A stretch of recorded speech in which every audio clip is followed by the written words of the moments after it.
Welcome back to the Horror Movie Files. Today's topic will be another file belonging to the iconic survival horror video game series, Resident Evil. Though perhaps from the less than favored installment, Resident Evil 6. But of course, before we continue, a word from our sponsors, the Patreon.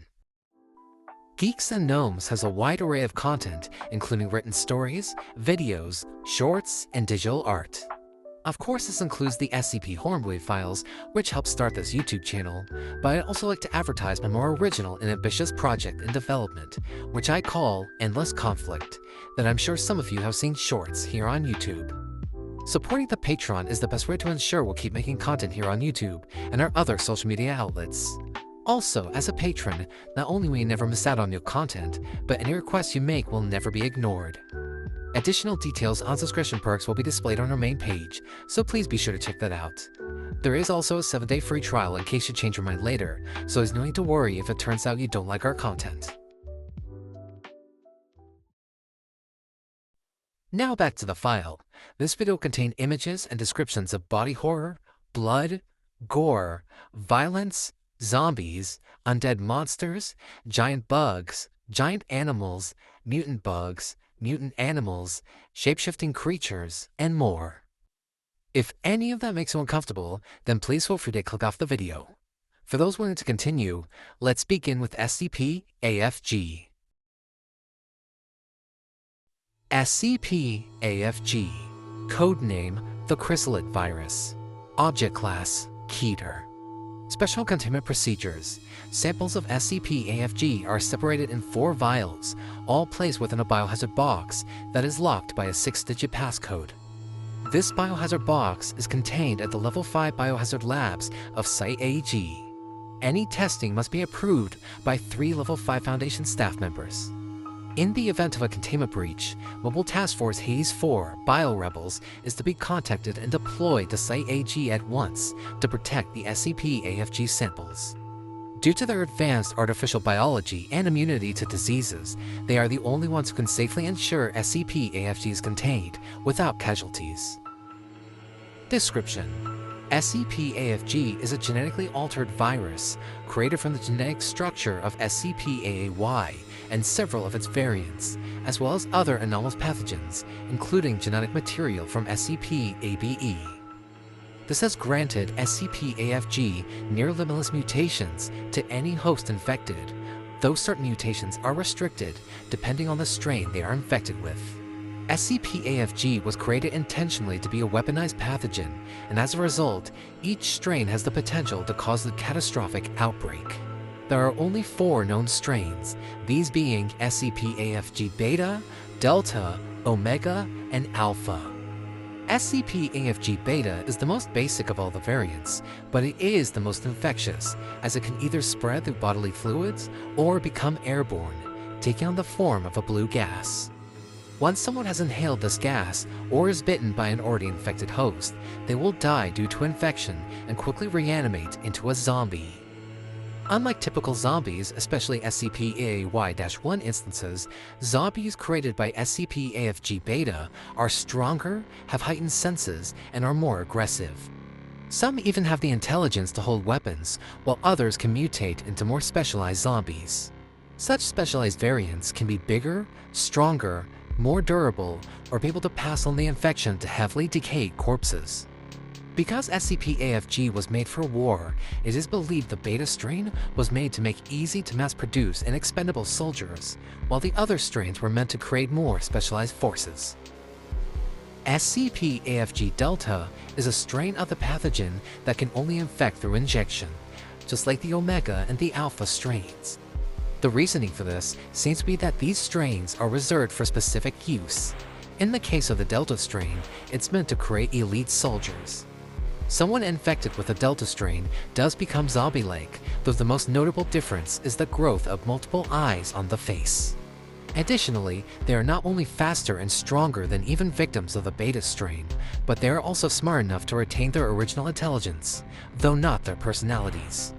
Despite being undead monsters, they're able to hold weapons and use them with great efficiency, have greater strength and speed, heightened aggression, more durable skin, unlimited endurance and stamina, amazing agility, and are able to obey complex orders and follow them with great precision. Testing and field reports have confirmed that victims of the Delta strain do not have minds of their own, but instead are able to recognize the DNA of certain people and obey them without question. Though how exactly this works is not well understood.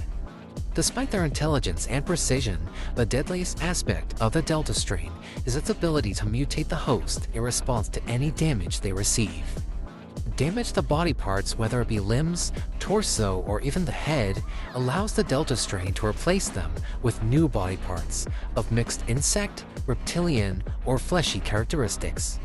These mutations can be used as body weapons or armor, and the Delta host will get progressively more mutations as the body continues to receive damage.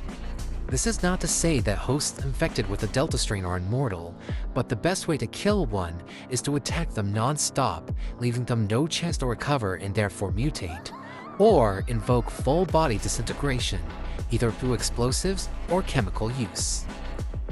SCP-AFG Omega is a more powerful strain, but infection results in often unpredictable and horrific mutations. Once someone is infected via injection with the Omega strain, their body will combust, and out of their orifices and pores, a green mucus will quickly overcoat their body.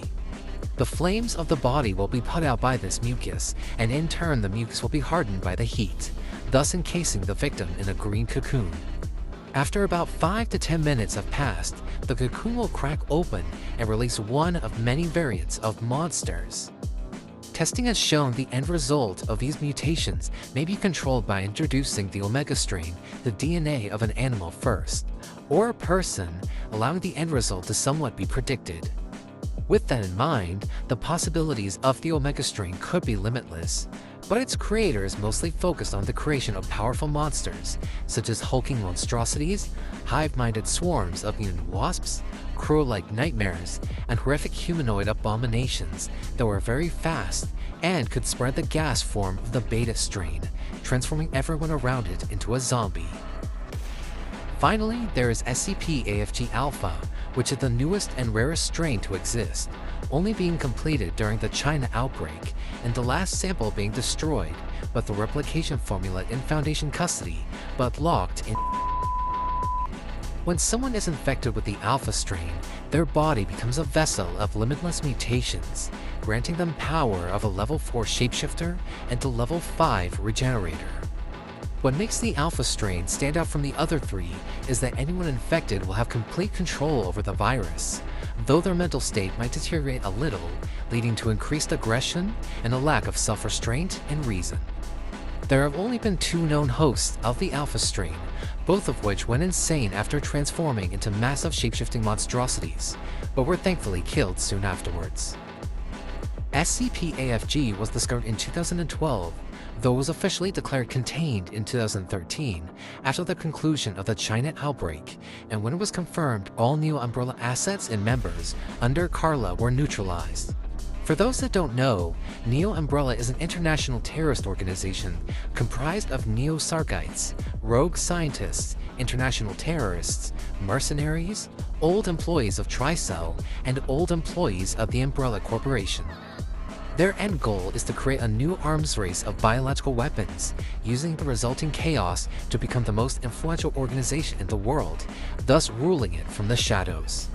However, one particular member took SCP-AFG, which was their greatest asset at the time, and created a massive plot to wipe out the entire world by infecting everyone with a pathogen, believing only the strong would survive and everyone else would die. This individual was named Carla Radames, was originally a member of the now dismantled group of interest, the Family. But after she was experimented by the leader of this group of interest and forcibly transformed by the Omega strain to look like person of interest Ada Wong, she went insane and joined Neo Umbrella, later using their resources to get her revenge. The Foundation actually got confirmation of Neo Umbrella's existence back during the Kijuju outbreak, but it was only during that incident where Mobile Task Force Ares 8 Acid Rain was deployed that the Foundation saw firsthand the effects of the pathogen, and therefore how powerful of an organization they were. Things unfortunately escalated when it was revealed that Carla's division of Neo Umbrella was preparing to launch a devastating attack on both the US and China.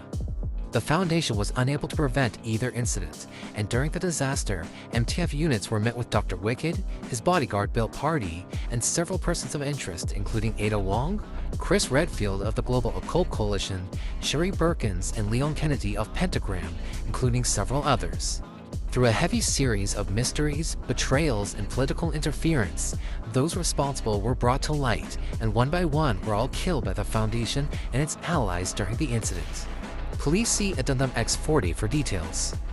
It should also be noted that Neo Umbrella still exists. However, it has lost a massive amount of its power thanks to the containment of SCP-AFG.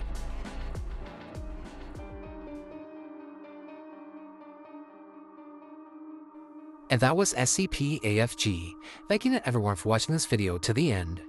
Please subscribe to the channel if you haven't already. I'm so close to reaching my 200 subscriber goal, as, at the time of recording, I now have 182 subscribers. Thank you all so much for giving this channel a chance, especially to those of you who just subscribed, but also to those of you who stuck with this channel from the very beginning.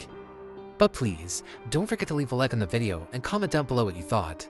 All criticism is helpful to creators, so please don't hold back on your opinions. Please be sure to check the links in the description below so you can follow me on all my social media outlets to stay up to date with all my content.